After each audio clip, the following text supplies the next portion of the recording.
Good morning, Aaron. How are you, my man? How's it going? Hey, man. Oh, so you're going to be performing down in Akron tonight. I was reading up on your life. Boy, my Lord, ups and downs all over your life, hasn't it? Oh yeah. I mean, you started performing. The first time you did a big performance, 10 years old at a Backstreet Boys concert, right? 7 years old. 7 years old. You kidding? 7. Is that too young to get involved in it? I mean, when you look back at your life, you're probably thankful for what you have and everything, but that's pretty tough, man. I don't know. I mean, it's kind of hard to say, really, because I've always been a performer. It's was pretty much what I remember doing, you know. So you wanted to do life, it. Your really. parents didn't push you into it or anything? No, I mean, Nick went to audition for the Backstreet Boys in Orlando. We lived in Tampa at the time, and he got the audition. There was 2 other guys besides Brian and Kevin in the group, and then they replaced those guys. And then a year later, they blew up. And then a year after that, I recorded a song.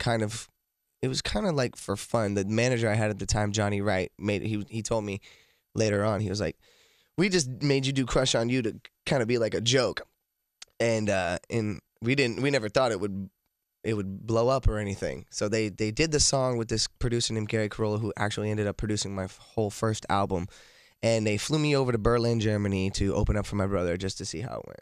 Put together a show, 2 dancers and me. And how many people are in the audience? There was 50,000 people in the audience. 50,000 people. Yeah, first performance I ever did. There's one thing about kids that's a good thing. Sometimes kids can go out and they have no idea because they're so young. They just roll with it. You know, like that little girl at the Oscars or whatever. She doesn't realize, honey, this is the only time you're going to get to the Oscars. You're absolutely correct about that. That's 100% correct. So you just go out there and it's not phasing you at all, really? No, it wasn't really phasing me at all. No, it's just doing it. What was it like afterwards, after you get off stage that first time? What do you remember? Was it just an intense high? I guess. I don't really remember it. It was kind of, I remember the performing, but my emotions were just kind of just like looking around at a candy store, I guess. Like, sure. What is all of this? You know? Sure. That is, so. I mean, that's pretty wild. But I guess the part that's difficult about it, you enjoyed doing it, so you weren't forced into it. Your parents didn't tell you to do it. No. I wanted to do it because I saw my big brother doing it. So I was like, oh, he's doing it. Sure. Well, I want to do it too.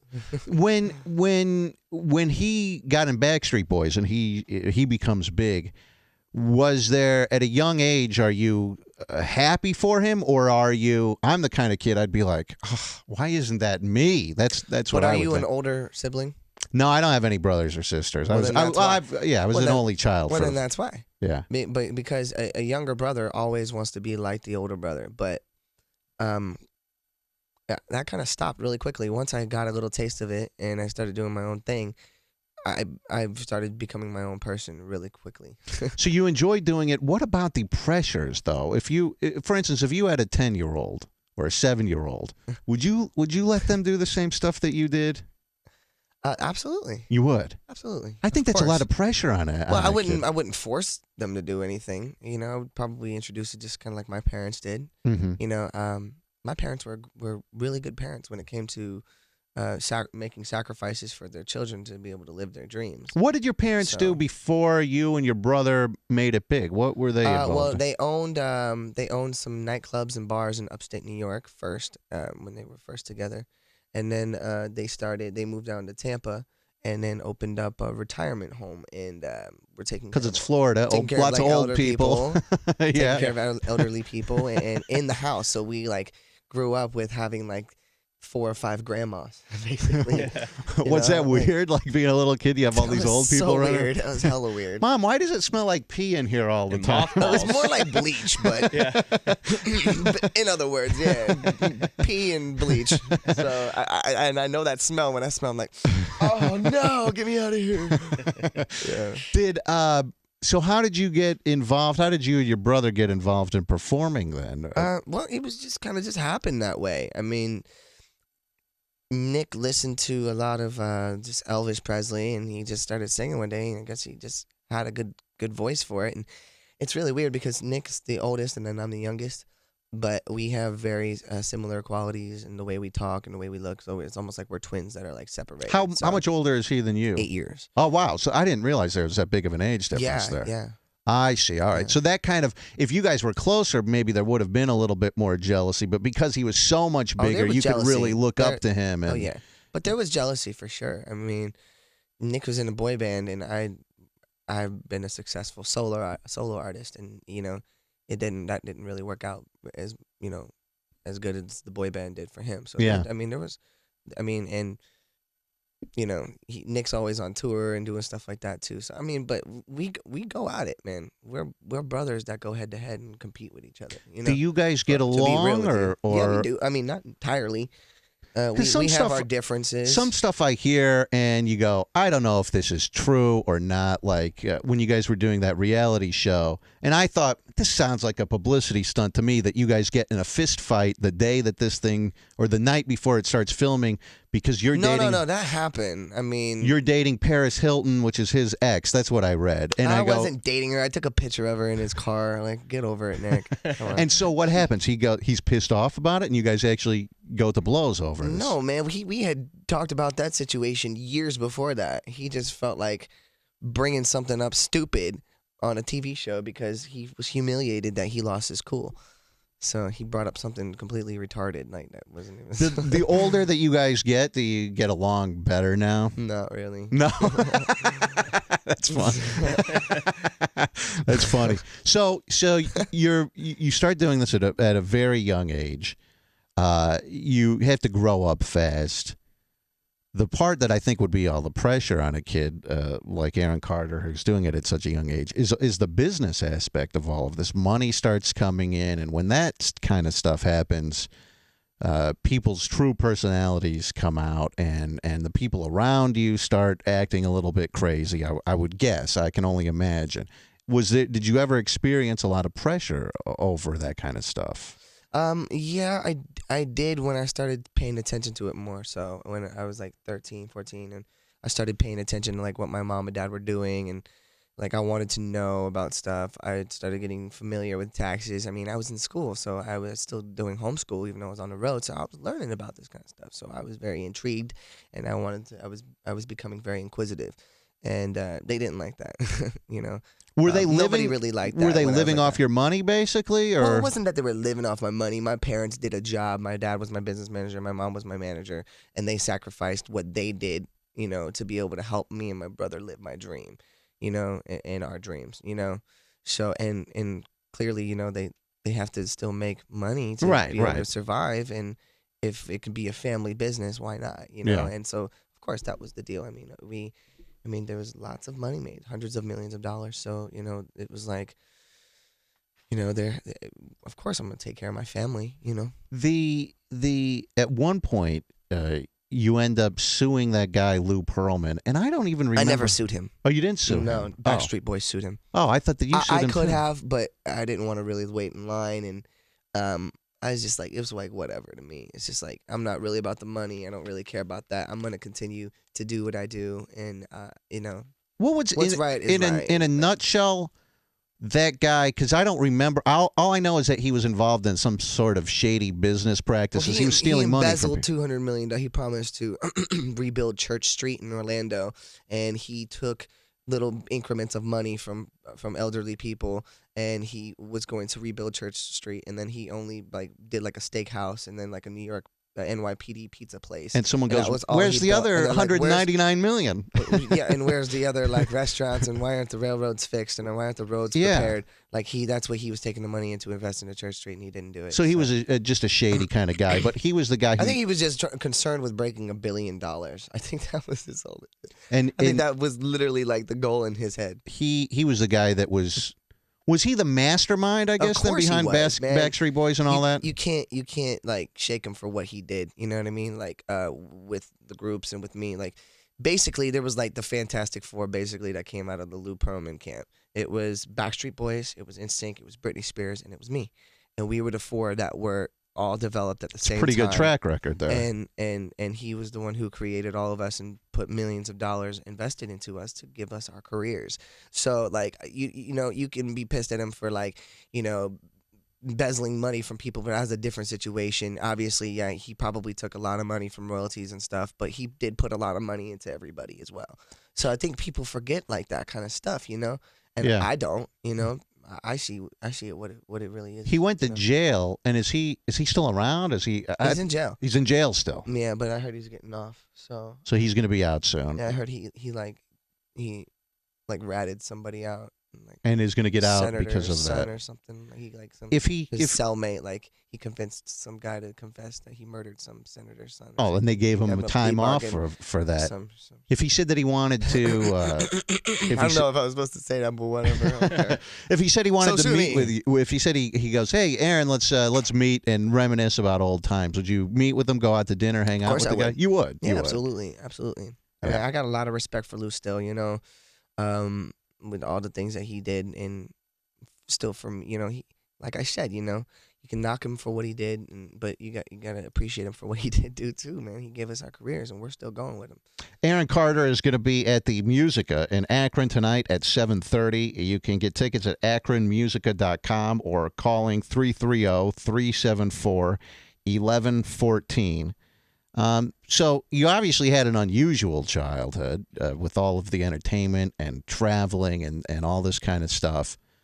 But you had probably an experience that a lot of kids recognize or can relate to, is that your parents, they were fighting all the time. They ended up getting divorced. Yeah. I don't know how old you were when they got divorced, but that must have just added a whole, on top of everything, you're out there performing in front of 50,000 people. Yeah. And then your parents are battling with each other.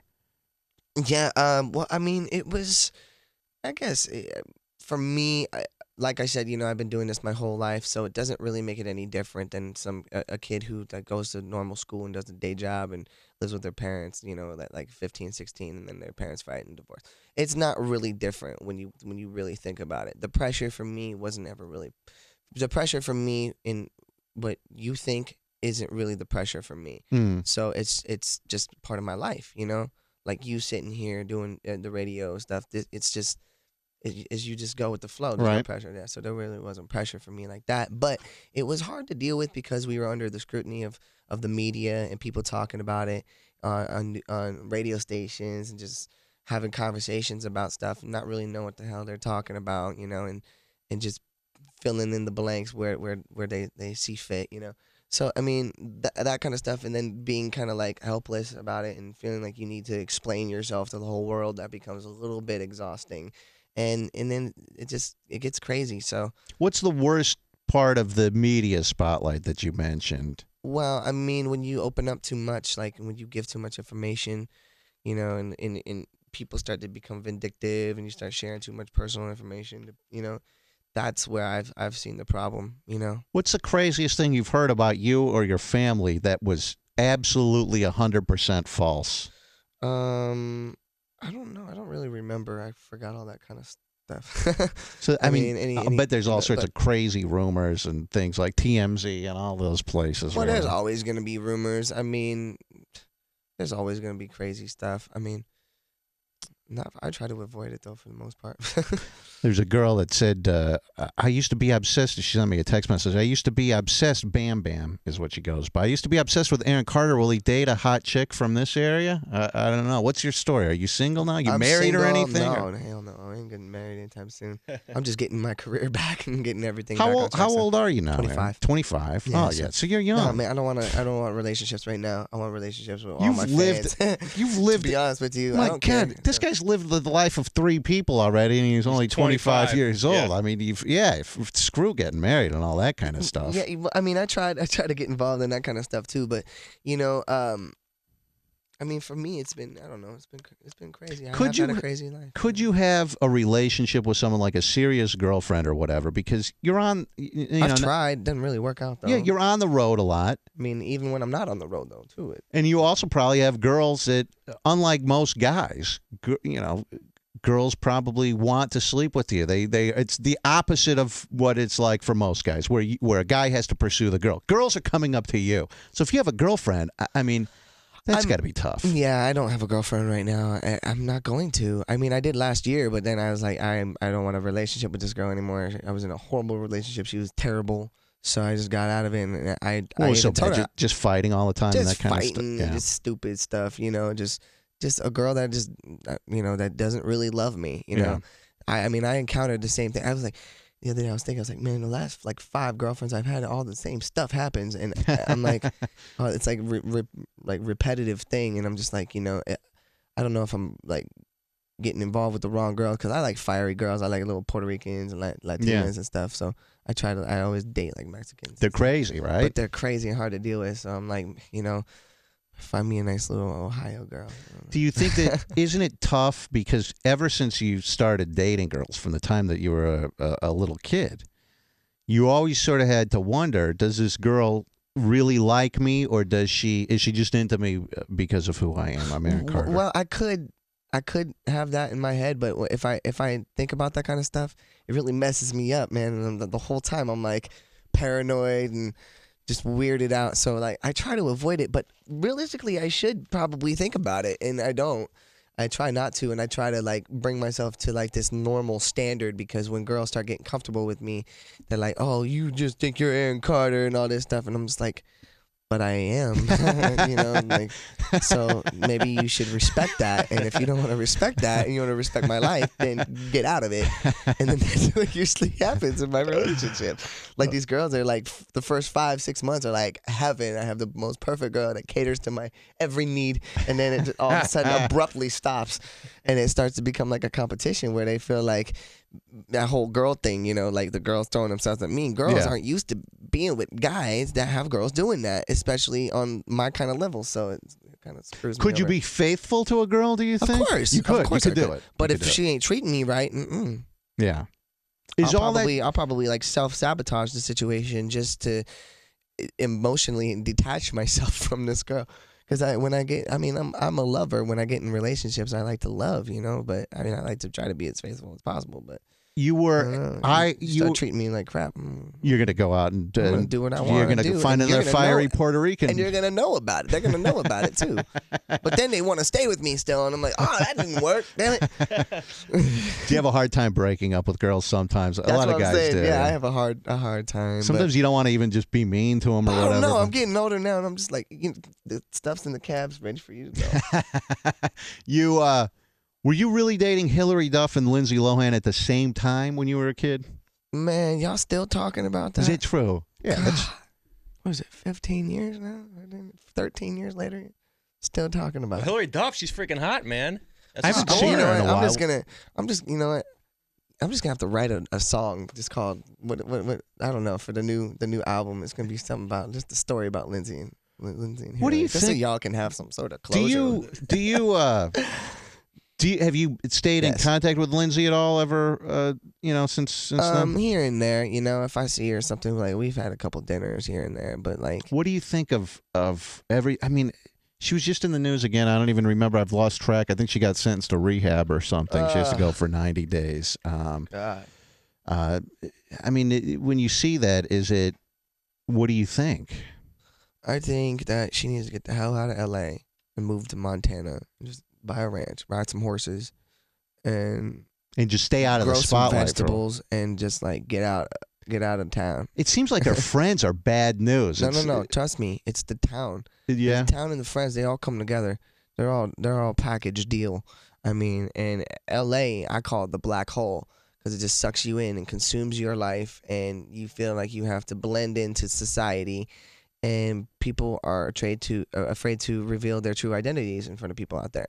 So that's why I'm saying she should just, buy some horses and go and open up a ranch and just like enjoy life and see what life is really about, like, and I don't know, man. That's my opinion. Did you went to rehab a couple of years ago? Right? Yeah, I went to Betty Ford Center. Did you come out of that with a new outlook on life? Of course. I mean, I still have my fun. You know what I mean? I still have my fun, but what I went to rehab for, I fixed. Yeah. What do? You still drink and stuff? You do stuff like that? Yeah, I mean, smoke a little weed here and there. Like I'm just gonna keep it real with you. But like for real though, like when it comes to that stuff, I mean, I never really like fully talked about it, but like I went to rehab for Xanax, and Xanax is what killed my sister last year. So like that's what I Like my full-blooded sister died. I've never taken from that stuff. I've never taken Xanax. I don't think I've taken like prescription pain pills 2 or 3 times in my life. Just and they made me feel horrible. But I guess some people, they really get addicted to these things. So this killed your sister. You saw her. Did you have warnings? I mean, did you know that it had progressed to a point where? Yes, I did. Because you had been down. I absolutely did. And she needed help, and she didn't get the help that she deserved. And there's almost, because you've been through that, I've always maintained that you can't, it's almost impossible to help people unless they want to be helped. No matter what you were to say, almost nothing that could have been done, right? No, not necessarily. There's always something that could have been done. There was something done for me, so. Did you want to go when you went to rehab? Of course I did. I wanted out of that hell. It was really bad news, and but I'm at the point now where I'm just like, this is actually like the first time I ever really talked to anybody about it, or actually told anybody about what I went to rehab for. You're the first person I ever told that to, but I'm not afraid of it. I support it. Like I said, I live my life. I still have my fun.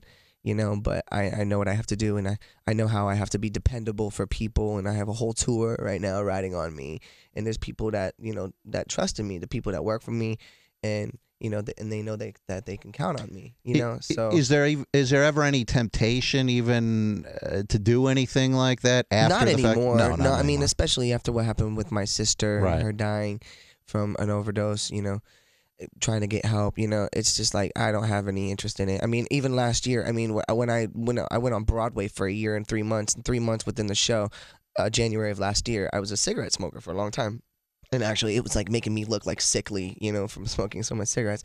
And last year I was like, I'm just gonna quit, and I'm take my singing a lot more seriously, and I did it. And I was just able to just drop it like that, A lot of the things that they don't actually like support in rehabs and all that kind of stuff is like willpower. And I actually have a lot of willpower. I'm a very strong person. I've overcome a lot of things in my life, and I'm going to continue to do that. And with positive thinking, with willpower and the belief in yourself, I really think that you can overcome any kind of vices you have. Was that the worst? Your sister, it had to have been the worst thing that's ever happened to you in your life, yes, right? By far the worst thing ever, for sure. And even still, it couldn't bring the family together, right? Like Nick didn't come to the funeral. No, man, it didn't. Can you? I mean, a serious question. Can you forgive him for not putting aside differences and coming to that? Not entirely. No. He knows that too. He knows that. He knows that in his heart. Like I could, but like, I mean. It'll take a long time, but that's something that him and I are gonna deal with on our own, and I'm gonna give him his space. He told me the other day, he's like, I'm living my life, you live your life. Yeah. Like, okay. All right. Cool. Well, it takes time for things for wounds to heal and that kind of stuff. Nick's also in a different place too. He's 33 years old. He's gonna get married. Do that kind of stuff. So. He's and with me, it's just not like that. Yeah. Now it's time for me to fill that void. I would just think. I mean, I obviously I don't know anything about the situation, but you go, oh my God, let's put aside family differences for this one. Even if you go and you don't even talk to each other, you don't look at each other, you go. You still have to go and make an appearance. Well, my grandfather's funeral just happened in just recently, January, and. He showed up there. We actually had a fallout after Leslie's thing, and we hadn't really talked, and that's the first time I really saw him. So he did. So he came to that, there, and I just went up to him and was like, "Hey, let's just put it aside." Right so now. Things are progressing. Like that. Yeah, there's progression, but I mean, it's real family. It's real life. It's we go through problems too, just like everybody else, but we deal with it accordingly. Tell me about your music. So. You are going to be at the Musica in Akron tonight, 7:30.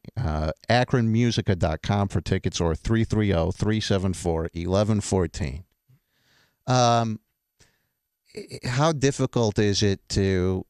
You have to sort of reinvent yourself, because people, when they think Aaron Carter, they think of the 12-year-old kid. I mean, a lot of people probably still have that mental image of you when they think of Aaron Carter, right? Yeah, and that's why I've gone out of my, I've taken like every step I could to make myself look the best that I can and take care of myself and lead a healthy life, so that when I did decide to tour, which is now, that I look the best that I can and I look like me, but the grown up version of what they know, so being back out on tour is the best thing that's ever happened to me at this point in my life, and the way I've achieved it, because it was earned. I earned it. Do you have the goal of, what is your goal? Do you want to do one of the things that you aspire to? Is it to perform in front of 50,000 people again, or what? Of course. That's what I love the most in my life, is performing for girls and guys. For girls especially. Yeah, girls, yeah. Emphasis on girls. But the dudes too. I'll say what up. But yeah, man, I love performing for girls. I love having panties thrown at me. I love it, man. It's just, I don't know. It's just, but like, it's what I've done my whole life. And with me, like, my appreciation for what I do and what I'm doing again now in my life, it comes from the rock bottom. It stems truly. The roots stem from the bottom that I hit. And the way that I think God took away some stuff from me, to allow me to appreciate what I do. And once again, and it was so weird how it happened, because when I was 17, I was touring, and I was just like kind of done with it, man. Just kind of going through the motions, kind of like Justin Bieber is doing kind of right now a little bit. You know, just kind of just going through the motions and just kind of losing it a little bit. He's freaking out here and there. Well, it's not that he's freaking out. He might just be a little bit tired. Sure. And needs exactly what I'm going to tell you happened to me. Like, everything was taken away from me. People thought it was crazy because of my family situations. Got caught smoking weed on the front of the National Enquirer. It was on the front of me with a piece in my mouth, smoking, which I did. It wasn't superimposed. I was smoking, and then people started questioning me. I started kind of like breaking out of the shell of who I was a little bit. But I was always a little bit rebellious in my career, even as a kid. Mm-hmm. But, and then at 17 years old, I was with Lou Pearlman still. I felt something weird, and I was like, but I was going through the motions, man, and I was, even at 16, 17, I was out of control. I was doing crazy, crazy stuff, you know what I mean? And I wasn't right, and I was just kind of just going through the motions and not really enjoying my performing and the fans and embracing everything around me. And then 18 years old, comes along, I get my trust fund, all my money, that I earned from my career. And I went out to LA, tried to live that life, got caught up in that, had a bunch of cars, houses, taking care of all my sisters, providing for everybody around me, just living the life and spending money and enjoying it. But I also, like, producers and writers really wouldn't work with me, and I hadn't really like made my roots and connections in the industry as an individual with people to be able to, start things happening for my own, because it wasn't in a record label situation at that time, so like, I had no producers, writers that would work with me, so I invested like $500,000 of my own money into like studio gear and pianos, and I became a producer. I wanted to be a producer and learn how to produce music and write music so that I didn't have to rely off of anybody. So I did that for like 2.5, 3 years. Like, yeah, I was partying and having fun, but I was really actually in the studio all the time. I had an engineer that was teaching me how to produce music, and I was focusing on that. And then 19 years old comes along, Dancing with the Stars comes along. So I do Dancing with the Stars, and, that kind of got me ready for like dancing and stuff, and then took a little time off. Then I did the Fantastics for about a year and 3 months, over 500 shows in that time that I did. And that got me ready for like singing stuff. And then I quit smoking cigarettes, and then so everything kind of just lined itself up for me. But like after 18, through like 18 up until 18 up until now, really. I've been trying to get back what I'm doing tonight, my concert. I've been trying to get this back, and I couldn't get it back, man. And I just didn't know what I had to do. And I was like, well, I got to keep going out there performing and proving myself to people, and most importantly to myself.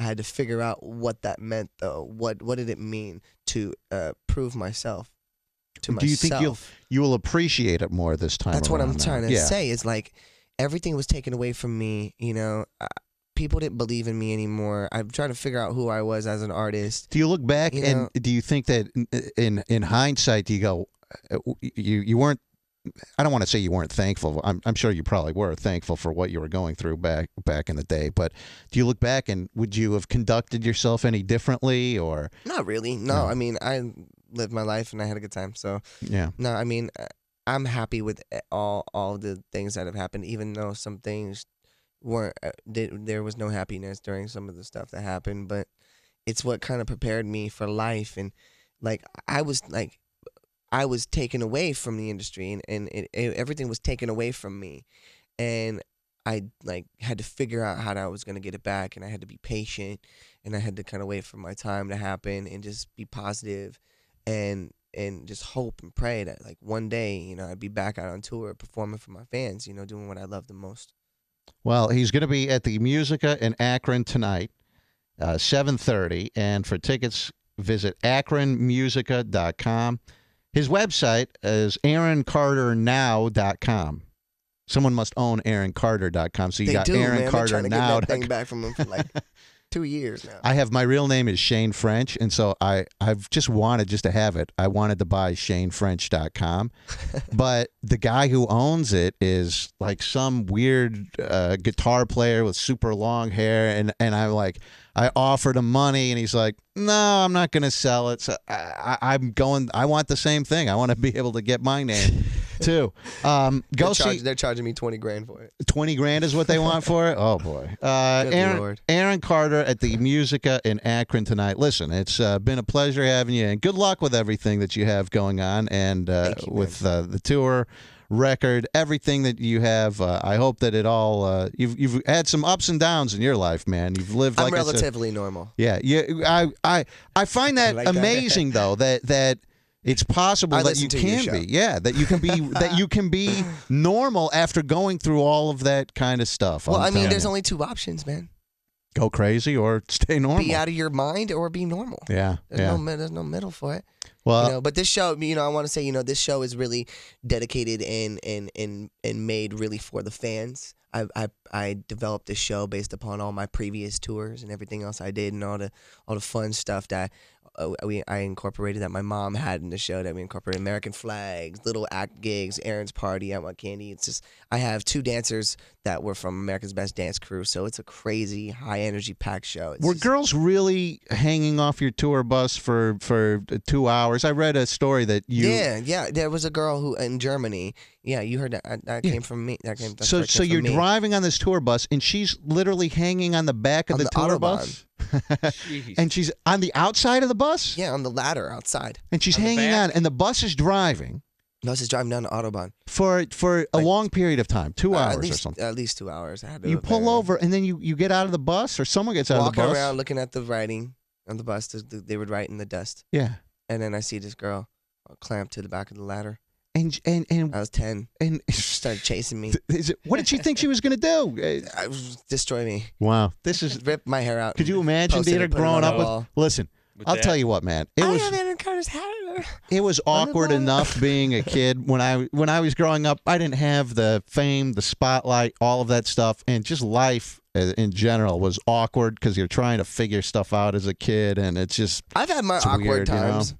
Yeah, it's just it's got to be 10 times harder for you. It is. You know? There's so much scrutiny. I mean, you go through like a weird phase, you know, like where you start getting lanky looking, and you're proportion and incorrectly. you're probably I mean, you had to go through a period when you're like 14, 15, 16 years old where you're like, I don't want to be associated with that, you know, that kid. I want to be, you know, that's when you want to become a man. I never really had that, to be honest with you. Yeah, I thought all the stuff like Aaron's party was cool, man. How I Beat Shaq was cool. I loved it. And people gave me all kinds of respect for it, man. I could go to the hood anywhere.